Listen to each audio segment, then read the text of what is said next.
So this is the second panel of the day. I'm Healing Through Horror, Future Directions.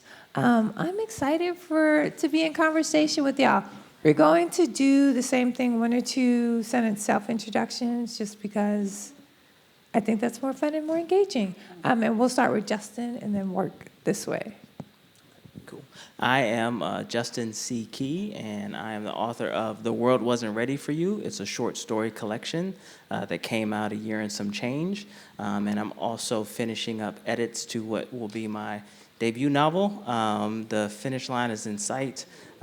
Still deciding on a title, but tentatively The Last Hospital. So very excited about that, very exhausted from it. And I'm also a practicing psychiatrist, and I'm very excited to be here today. Can I add one other addition?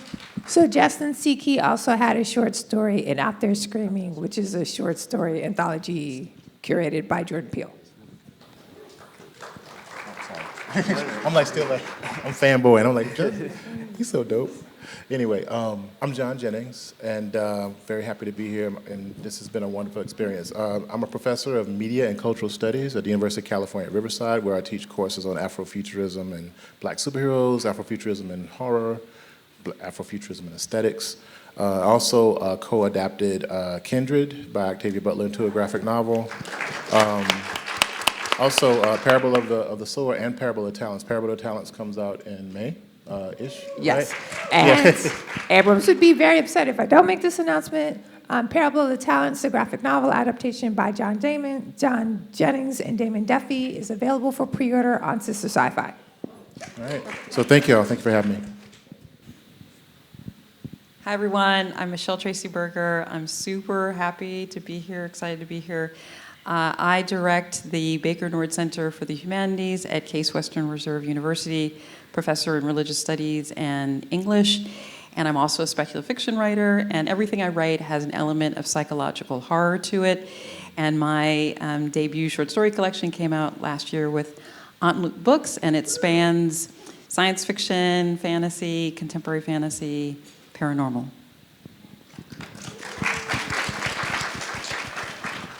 My name is Tamika Thompson. I am a former journalist. I started off working at Network News and made the transition to become a horror and suspense author. It was a pretty seamless transition because so much news is horror.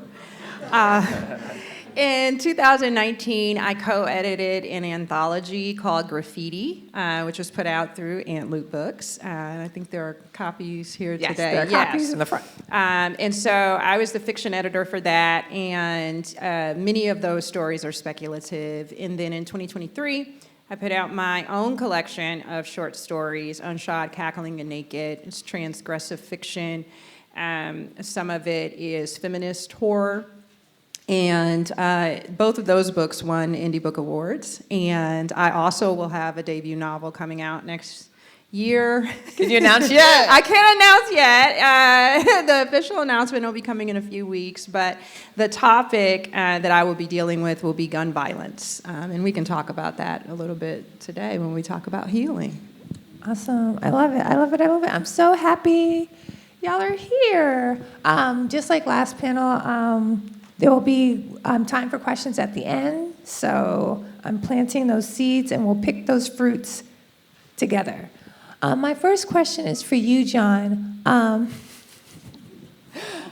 we in a golden age of Black horror, and if so, what does that mean? I would say yes. I definitely think so. I think there's been a lot of negative aspects around horror as a genre. I mean, it's coming into its own, right? But I think there was this kind of time when something like Black Panther came out or Get Out came out that actually kind of ushered in a kind of a new era of speculative fiction, and a lot of times it's because of certain people think that it's profitable, right? And so we had these 2 blockbuster films that came out that actually kind of ushered in a serious interest in Afrofuturism and Black speculative culture. So then, of course, we get subsequent things like, Lovecraft Country and a plethora of different types of films and things of that nature. But yes, I think definitely we have a flowering of really, really serious interest in the culture of horror. Like my courses are all like on the books courses. They're not like special topics courses. They're like I teach them every year. Whole class on horror was probably my most popular course actually, because it's directly looking at like just the history of Blackness throughout the diaspora and in these horror spaces. So yes, I would definitely say so. What does it mean? It's hard to say. I think it's very subjective.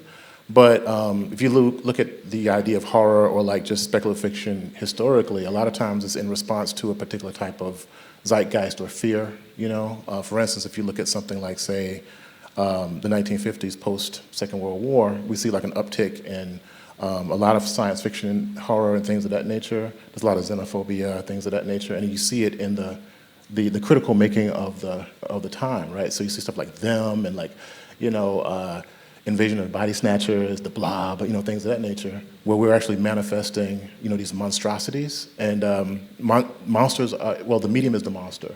The monster always has a meaning to it. And a lot of times we were the monster in some ways, and now what's happened is the monster has the pen and the typewriter, right? And so what happens now, and I think that's what's happening now, I think that's really important. But I think, we're using it to, through catharsis to deal with these issues or what have you. So I think we're in the precipice of another major like tumultuous thing, but you have always seen like an uptick in dark fantasy, horror, sci-fi, action adventure stories that are in response to some type of great tumult, and I think that's where we are too. So yeah, I don't know if that's the meaning, but I think it's a possible meaning. So No, I like that, and I like that contextualization of where we are now in history. I get very excited about the possibility of being a part of a movement. Justin, what responsibilities do Black horror creators have for future generations, especially in terms of healing? So I've thought about this a lot as a writer, as I've gone through the journey of being a reader as a kid and then going on to create and then getting to a place where my words are going to be out there and be read by people and the responsibility that comes with it. I've thought about it because of my representation in the different places where I exist, a Black male in America, also as a father and a husband, and as a mental health professional. Whereas where I first started writing to just capture that joy that reading gave me, through time, became, okay, what is it that I'm trying to say? Oh, and through time, like being part of writing groups and being part of workshops, and seeing that I was a minority in a lot of these spaces, and actually going through medical school and seeing that I was a minority in these spaces, then it became an anxiety really of representation, right? From one side, the imposter syndrome of, should I be taking this spot? Like, is there another Black writer that can do it better than me, or is there another Black doctor who can do it better than me? And then on the other side of it is somebody going to read what I've written and it do harm, right? One example of that, and then I'll get to the point. One example of that is I've thought of a lot is Ben Carson. When I was a kid, I read Gifted Hands, and that was a great message for me, one-on-one. But then as I grew up and just saw how he had transformed that message to America, it was taken as, well, look, this guy made it on his own. There must not be anything that's wrong with America. And having that awareness that, my words that I put out there, the stories that I put out there, making sure that it's responsible. Now, it's a lot of weight to carry, and I think that writing should start with the joy, the spark of an idea, and not to be too anxious about that when you're starting that. But as you go on, as you start to represent people on the page, whether it's you or as a community that you're not rooted in, as you start to talk about these different issues, as you even start to tap into your own history or your own traumas, to really think about, okay, what do I want this to convey? And part of that is really getting feedback from people, like being part of workshops that are, with people that look like you and people that don't. Not so that you can agree with somebody who doesn't get it, but you can also know that perspective is going to exist so that as you put it out there and people are consuming the work, that you are not caught off guard by how it is received. So all that to say, I do think that to be in the space where I am right now, to be privileged enough to have my work out there, to submit to the canon that made my childhood so rich, I do think that there's a responsibility for me to change that representation. Like growing up and just reading like Stephen King, when I first sat down to write my novel in 2007, the main character was blonde hair, blue eye. And I grew up in DC, like Chocolate City, DC. I went to all black public schools, you know, but that was already in my mind because all the media that I was consuming, the main character was white. So I feel like my responsibility going forward is to change that for the kids that come to read, the adolescents, anybody. And I take that very seriously with being a mental health professional as well. I love to hear that people feel seen by the representations that I have in stories, and the way that I do that is just remembering that, you know, their diagnoses is best for billing, right? Like nobody's condition or nobody's mind reads the textbook. And I think being able to kind of bring that knowledge and knowing the weight that I'm going to have as a black male when someone who's not a black male reads my stories, or as a psychiatrist, when someone who, you know, is looking at mental health from the outside reads my stories, the weight that they're going to give my words, I do think that comes with responsibility. I like that. What about the rest of the panel? What do you feel what responsibilities do you hold? I was just talking about this a minute ago. I definitely feel responsible to my community, but I think to get me through my day-to-day, I feel that I am persevering within my writing practice for my stories. I think that it is important for me to see the work through, to get the pain on the page, you know, from my past traumas, but also from the research that I put into the work. And so that means, you know, every day getting up and showing up to the job of writing the story. And beyond that, making sure that I persevere to see it through to publication, to make sure that I'm seeing it through beyond publication and making sure that I'm connecting with audiences, that the story finds an audience. And so my perseverance for my story, because I'm a Black author, is my way of persevering for my community. Because without that perseverance, my story, the stories that I'm telling, our stories, wouldn't be out there any other way. Yeah, I think we live in a really powerful moment. When I was growing up, you know, I grew up on, I believe that Will Robinson from Lost in Space was my brother, like, and my mother set a place setting for him, and I watched The Bionic Woman. I'm dating myself here.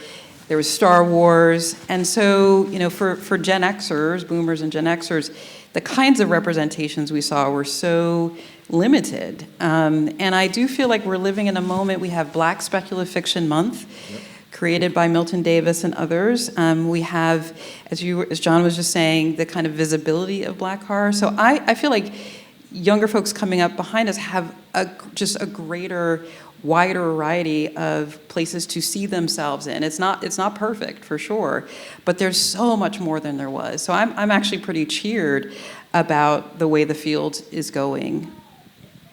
Really quickly about, to kind of piggyback on some of the stuff that Justin was saying about responsibility too. You know, like yourself, I was a fly in a buttermilk as well, in a sea of buttermilk. You know, being like for a long time when I taught, and I used to teach graphic design for many years, and so when I was at the University of Illinois, Urbana-Champaign, I was the only Black faculty in art for at least almost a decade, actually. You know.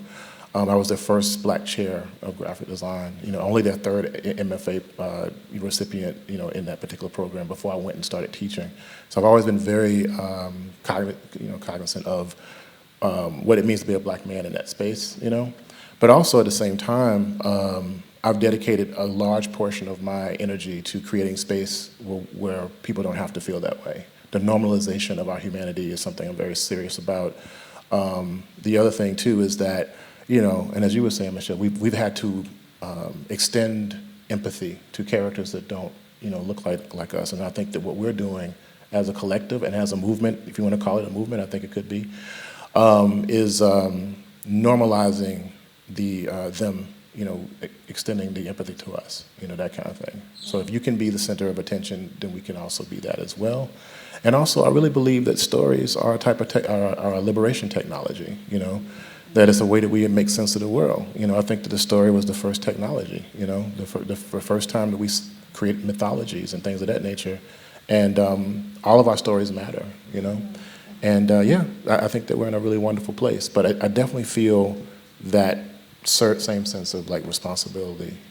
That we have to make the work. Yeah. I love the idea of stories as a liberation technology. So that's powerful. How do you balance exploring social traumas while offering community hope in your work, Tamika? So from the time that I was very young, I grew up in Detroit at the height of the crack epidemic, and there was a lot of trauma there. I lost family members, I lost friends to gun violence, and my first bedtime stories from my grandmother and my mother were horror stories. And I think they were very much trying to scare me. I think they were trying to scare me because they wanted me to be prepared. Don't be scared, be prepared. That's what they would tell me, because they knew the reality that I was growing up in. It was a very working class town. I had to have a certain sensibility about myself. I had to know a thing or two when I was very young. And so there was trauma in that. And I left home and I went to study, in college and grad school. I went to journalism school.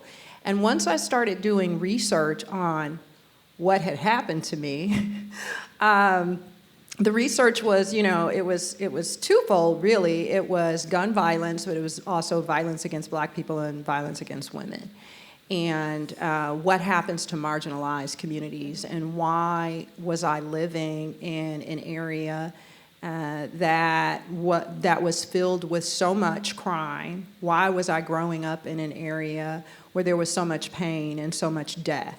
And that, young people who grew up on the block with me would not necessarily make it to college because they had been gunned down. And so all of that went into, when I talked about putting the pain on the page, all of that went into the work.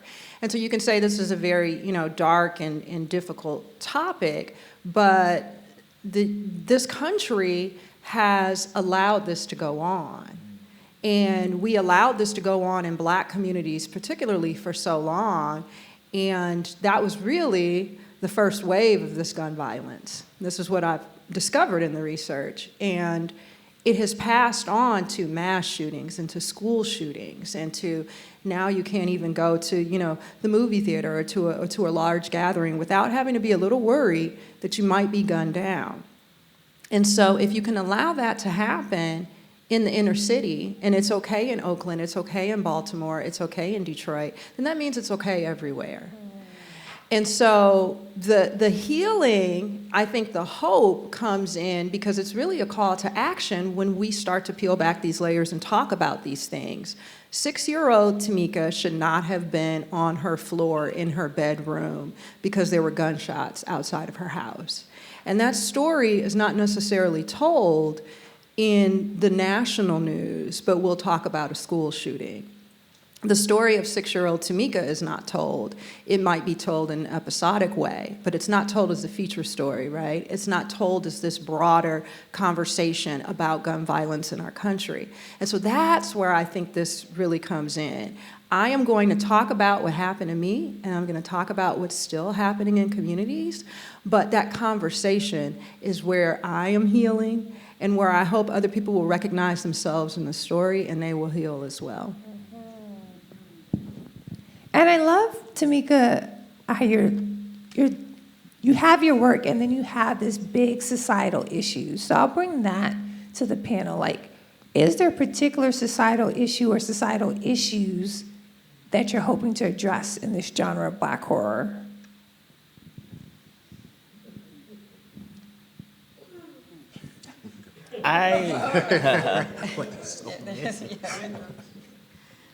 I do, yes. So there's one that I've hoping to address and have addressed in one of the titular short story here. But so I have 3 kids, 10, 9, and 4. And I think becoming a father, especially becoming a father of Black children, has been, horrifying in a way that I didn't anticipate before. That's where the title, "The World Wasn't Ready for You." It's about imagining. Well, it's a fictional world, but imagining a world that is automatically going to think of your kids as the enemy one day, or have these preset notions for them.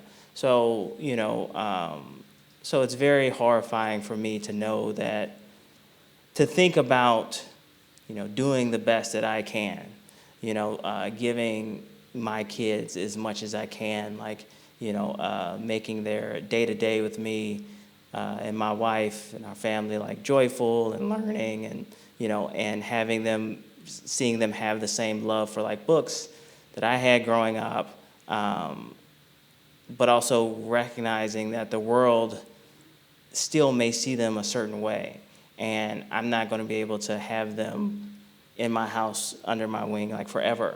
So being able to explore things like that in writing, I think, is both a way of processing for me and also, educating the world. Because I can educate my kids one-on-one, but can I educate the world in some way so that it's, more ready for them? So that's how I have, that's one of the things I think about when that question comes up. Oh, that's powerful. I'm sorry, did you want to? Yeah, thank you for that, because I felt the same way when we had our little boy. So yes, the processing part is a part of what I'm doing. I'm also really concerned about various modes of literacy, Yeah, my grandfather that raised me was functionally illiterate, and so was my grandmother. And so it's one of the reasons why I became an educator, And so, literacy on various levels has been something that I focus on a lot. Like, I have a superhero character that's a librarian, right? Because y'all are superheroes. As librarians are are superheroes. superheroes. Yes, for real. Yes, they are. Yeah. Yes. You're damn right. It's very important to me. So I'm looking at, like, have characters that are teachers, characters that are art. But one thing I'm really, really concerned with fairly recently is, like, I have a lot of characters that are archivists and protectors of history. So I have characters that actually, like, are unerasing history or reshaping history, which is what makes me so interested in stuff like Afrofuturism, for instance, because it shifts the paradigm, to a Black perspective, kind of look at these stories differently. And I think that's another reason why, like, time travel is actually a big part of, like, Afrofuturist ideas, is because we think about those points of trauma that we can actually, like, reshape, But yeah, archiving, I have characters that are, like, most of my characters are either artists or archivists, and that's a general theme. Actually, I'm working on this piece right now where, like, there's a story war that's coming, and so the collection of stories are like a type of power source, that kind of thing. So I'm really interested in, stories as energy, and, the collection of those stories being like the hoarding of information, but also the hoarding of a particular type of power that you can push into the future, And a lot of that stuff comes from, like, just some of the traditional work that I've seen, from my ancestors, like Zora Neale Hurston, or, Du Bois, or John Akamfra, Henry Dumas, Lorraine Hansberry. These different writers and creators, are very important to me, and I try to, like, focus on those types of ideologies, those type of practices in my own work, both in superheroes, horror, fantasy, whatever. But that idea of, like, unerasing our stories and privileging our stories and taking care of them, yeah.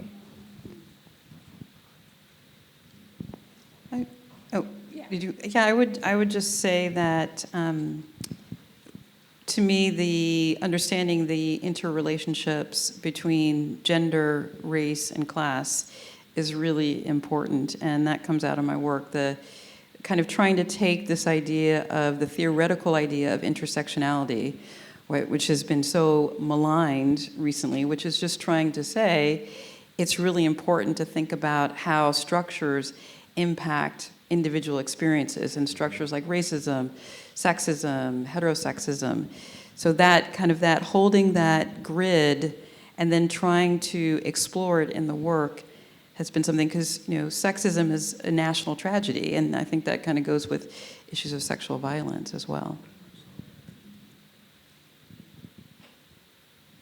Yeah, I was like, I'm like, I want to dig into feminist horror, but I also like both John and Justin, you spoke about parenthood and that shifting what became horrific, right? So I kind of wanted to talk about parenthood and as a human experience, but then also what are the specifics, the details of fatherhood versus parenthood, and then also Black fatherhood. So, but those topics are very different. So I'm like, where'd I go? Like, I'm at a fork in the road. Yeah. That's a whole conference.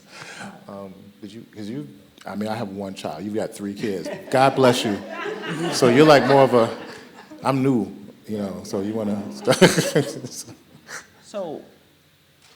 So specifically thinking of parenthood when it comes to, sorry, could you repeat it? So both of your responses talked about how parenthood changed the perception of what's horrific. Okay. Does your identity as Black men change your experience of parenthood and that view of what's horrific? Yeah, so I think that there's I don't want to talk and assume that anybody else's experience is not as difficult, but there's like 2 roles or lanes to it. Like being a parent here in America has I think certain things. You want your kids to be successful. They should be talking to them this way. There's all these there's all these books on it, which my wife reads a lot and I read none. But there's there's all these ideologies, et cetera, and then there's also being a minority in this country and wondering if you're helping them to most perfectly navigate that. Sometimes it's been difficult as a parent because I almost feel in some ways kind of I don't want to say too much of the word that comes to my mind is pioneer, but that sounds weird. But what I mean is that I wouldn't raise my kids in the same environment that I did because a lot of my friends didn't have the same result that I have. So statistically, I can't go by my upbringing, so I'm kind of trying to do something that both,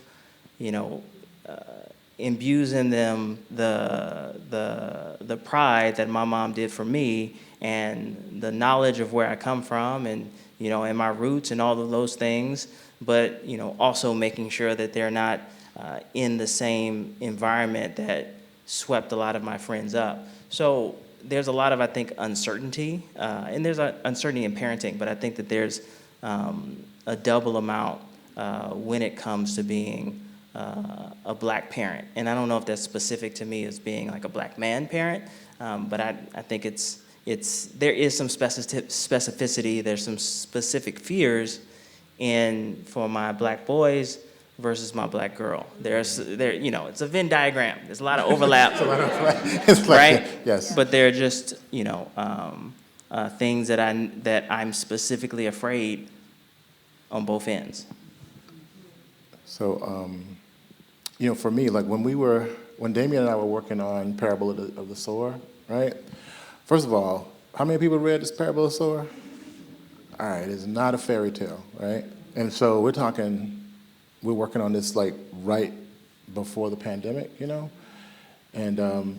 and also my son Jackson was, I think, 1. I think he was just born. I remember rushing out the door, sending in pages, and then we had to go to the hospital. You know what I'm saying? Because it's time, right? I was like, I can't do no more editing. I gotta go to the hospital, okay? There's pictures of me drawing the book with him in my life. He's here, and I'm actually coloring the book, that kind of stuff. So we actually birthed a book baby and a boy baby at the same time. And I feel like we just brought him into Parable of the Sower. Damien talks about this a lot. He's like, I finished Parable of Talents, and I went to go live in Parable of the Sower. because it seemed like the world was falling apart, right? And, I often talk about like, the future and Afrofuturism and storytelling is power and storytelling is magic, but nothing prepares you for you looking at the Afrofuture and it's looking directly at you. There's nothing like, it's like, oh my God, I get it now. Your whole paradigm, like nothing prepares you for that.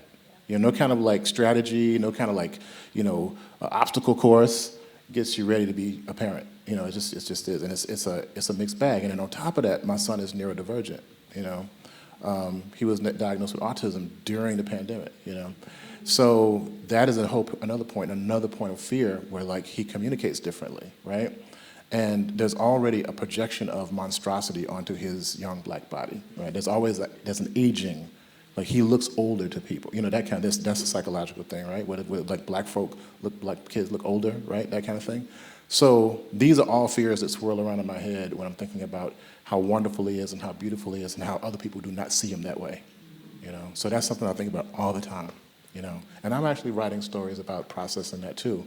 The worst things, wait till I finish these stories, I'm writing short stories about it because I need to get it out of me too.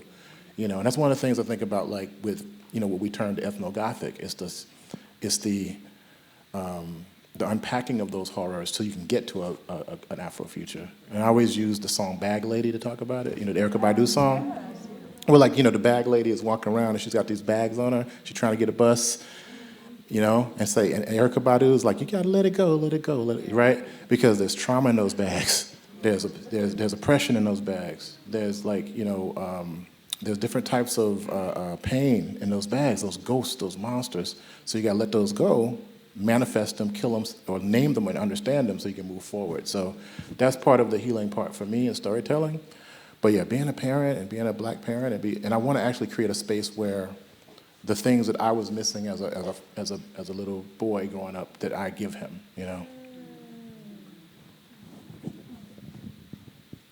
Yeah. Oh, that is so, yeah, it's real. And like, yes. So we're going to pivot hard and talk about feminist horror.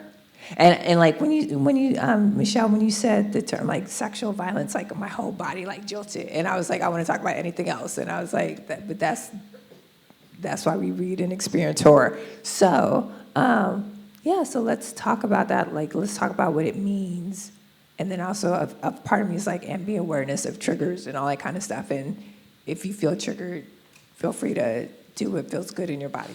Okay. So how would you define feminist horror? For me, feminist horror is about looking at the ways in which, and I'm thinking particularly black feminist horror, black women have been underserved, underutilized, underappreciated, harmed, hurt, killed, historically, symbolically, metaphorically, and then unpacking that, challenging that, changing that, and developing, showing the trajectory where someone I think earlier was talking on the former panel about tragedy. I don't necessarily write happy endings in to horror, but I feel like what I write really supports the character's agency and how to deal with really difficult situations.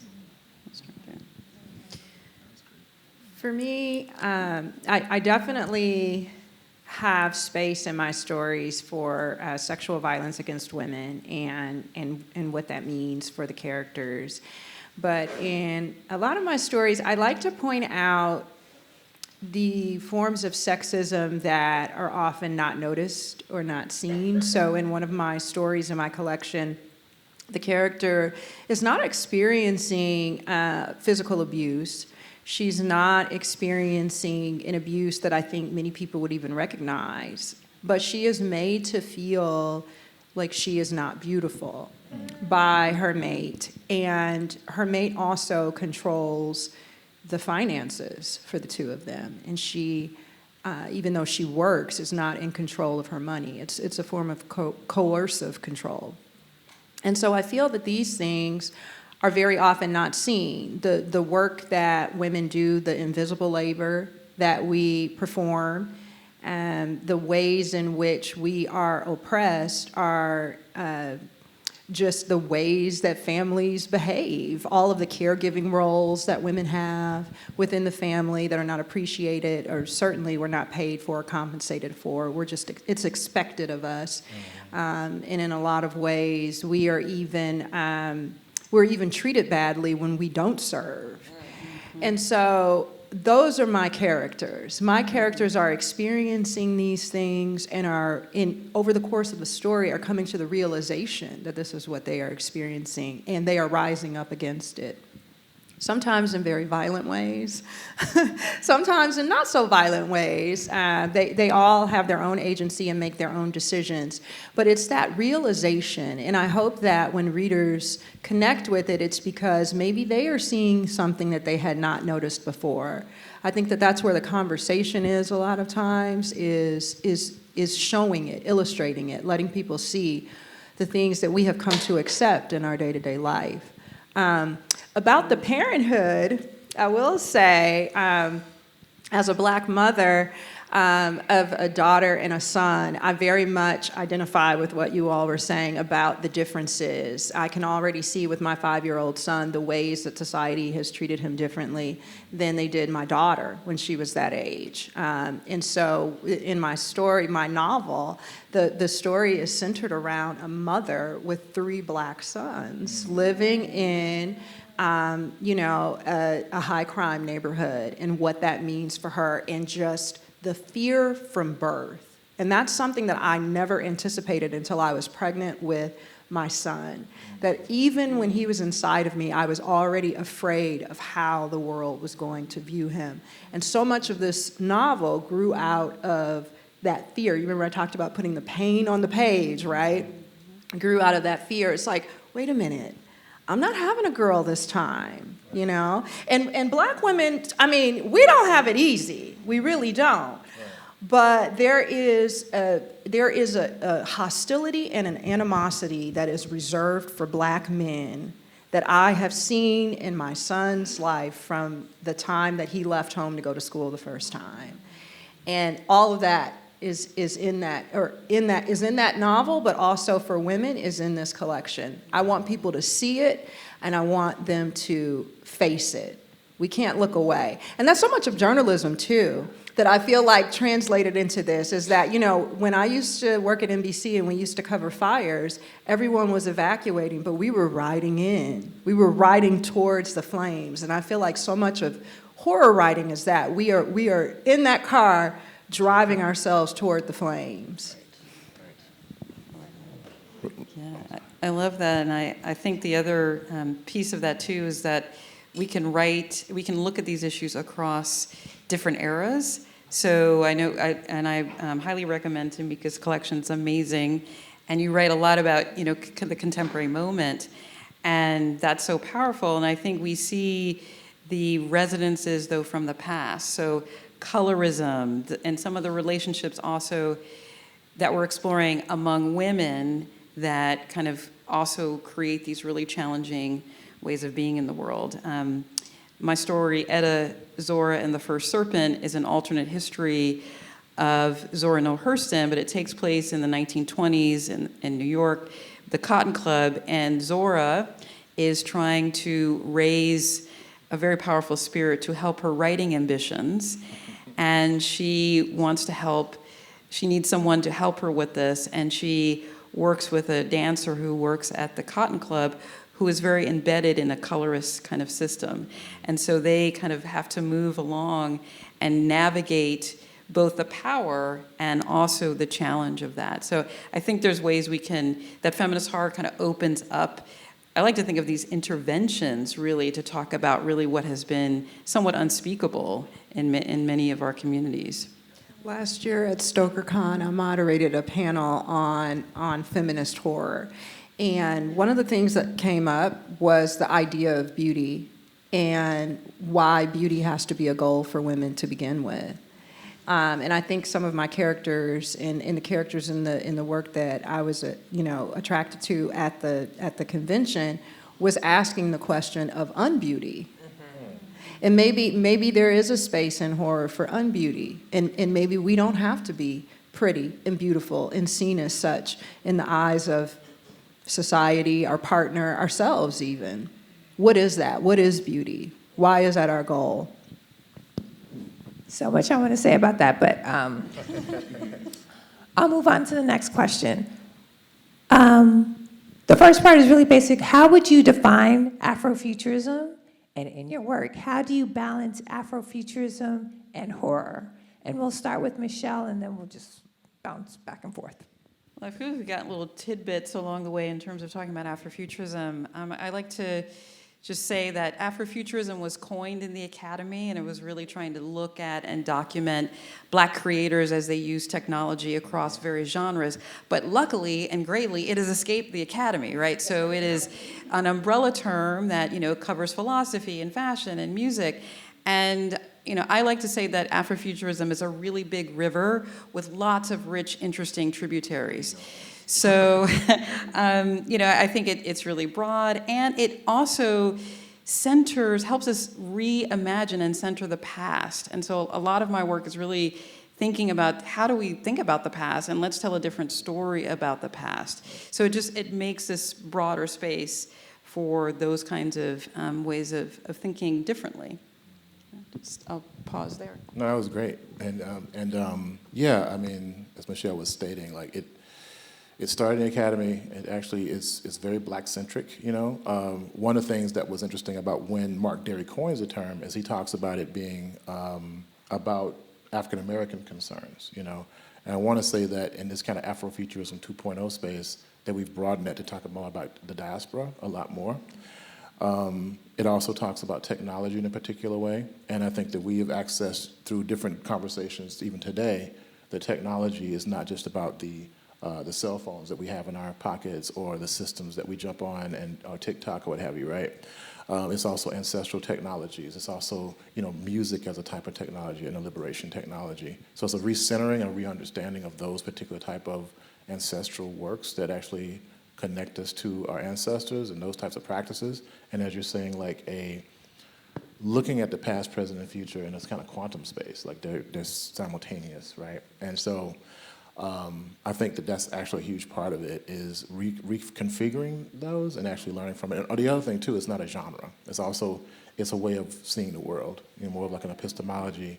Yes, it's not just like the formal aspects of, you're in cosplay or something, that kind of thing. One of my teachers, Dora Moore, once said that outsiders see form, insiders see content, And so we're insiders, and so we see like the very nuanced aspects of our culture represented through this speculative lens, So it's very highly speculative, and that speculation is a type of radical imagination, to borrow from Robin D.G. Kelly's work, right? Where you have to imagine yourself in a better space first, and then you can move there, So yeah, so those are some of the things I think about when I think about Afrofuturism, and I teach about like a plethora of these different types of art making practices as being like liberatory. And collective empowerment. Yes, Yeah. very much so. That's the other thing too, thank you, is that from a Western standpoint, like from our standpoint, like a lot of times we move together, you know what I'm saying? We're not like Indiana Jones and I'm fighting against the Nazis. It's no like, we need to fight the Nazis, right? Look at something like, they cloned Tyrone. It wasn't just one person saving the world, it was the community that worked together. And that's actually something we think about everybody. How is this gonna affect everyone? And that's a very, very different way. It's not like, I am a time traveler and I'm gonna go meet the Morlocks. No, it's like, we need to go help Harriet, because, what I'm saying? It's like a very different mindset when we actually activate that speculative notion. Thank you for that.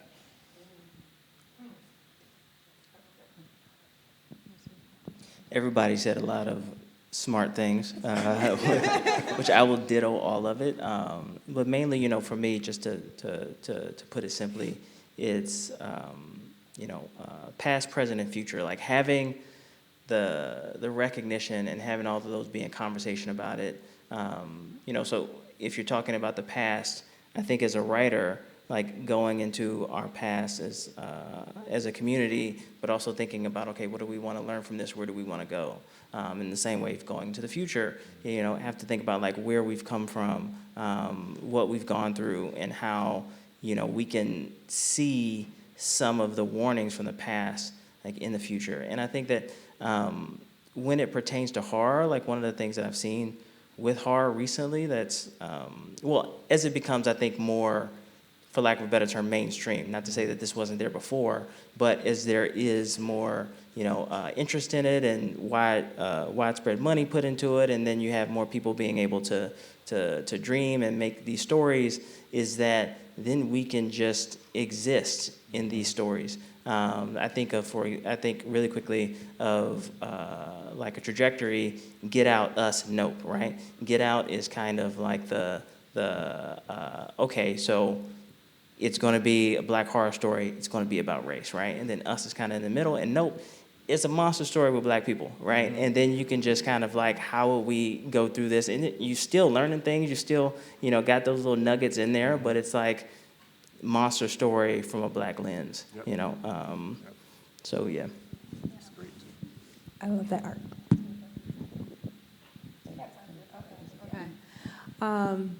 I think recently there's been so much attention paid to Octavia Butler's work because so much of what she did in her work, we're seeing it come to fruition now, all the way down to Make America Great Again.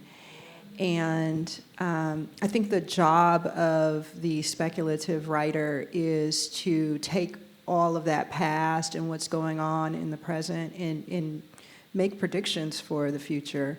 If you're going to work in that space. And so I do have a longer project that I'm developing, that I'm working on, that is in the near future. And it's looking at the idea of beauty for women, but what that can look like if we continue down the path that we have been on as it relates to youth and our obsession with youth, our obsession with white beauty standards. And so, but from a black lens, because the characters are black and I'm a black author.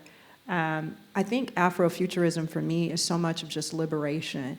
I don't like to use my pages to work in the space of, the civil rights era or slavery. I think that the work that has been done on that is so masterful, and there's so much of it that I like to carve out a space for myself that's very contemporary and, near future looking. And so I think Afrofuturism as an idea allows me that freedom to be able to do that. Because there's this label now, I think that it has like some coolness to it even, right? Just as a marketing tool. You slap an Afrofuturism label on something and now everyone's like kind of paying Even attention. if your work maybe is not thinking of itself in that way, but yeah. It's like, Right. And so I think that there is a certain, there's a certain freedom in that. And I think it will, once again, in persevering with my stories, allow me to connect with readers and audiences who maybe wouldn't have paid attention otherwise.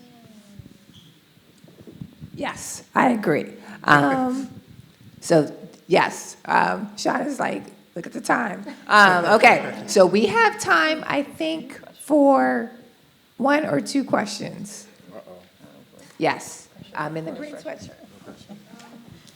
So I want to ask. No, yes, this, yeah. Oh, okay. I just wanted to ask how you all connect with your readers, either through the themes in your work or just as fans of your work, as critics of your work. How do you connect with the readers? The readers.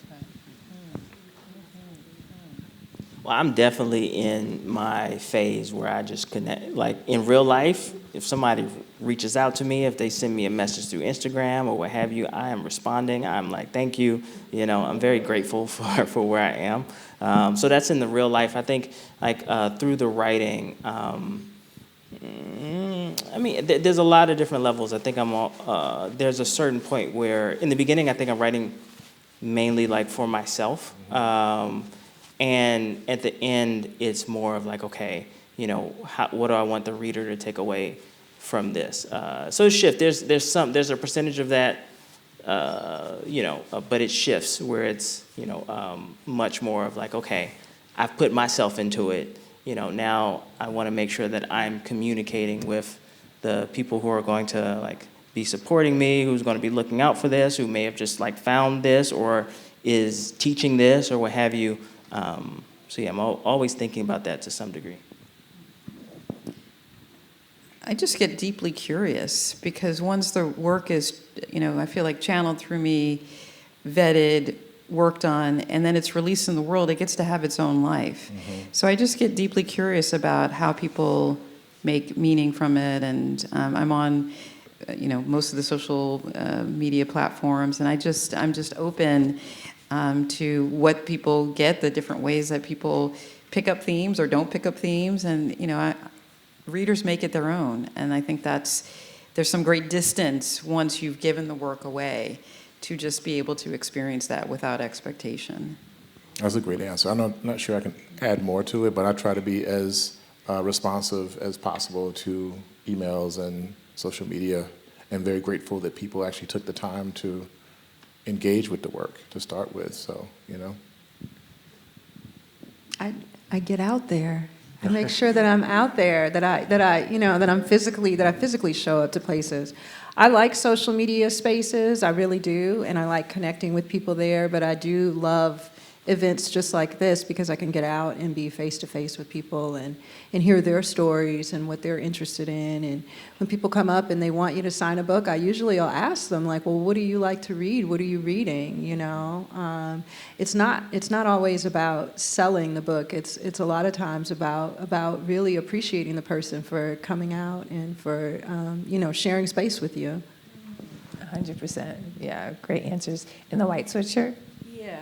So I've been wondering, what does writing female empowered characters look like over generations?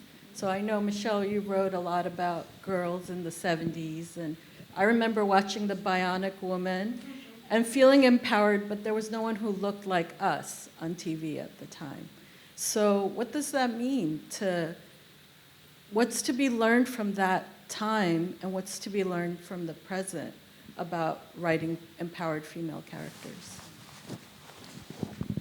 I feel like there's a deep well. Thank you for that question. I think there's a deep well of resiliency that it looks different from generation to generation. So the story also that you're talking about, one of the stories is Nucia, where it's a 13-year-old black girl living in the 1970s in the Bronx who wins an extraterrestrial to host as part of this diplomatic mission. I like to say it's E.T. meets Fatal Attraction because it doesn't quite go as what she thinks it's going to go as, but it's really about the pressure of being the first black anything. So I think some of it is the resiliency of what did female characters or women at a time know then, and then how does that translate into taking it to the next level.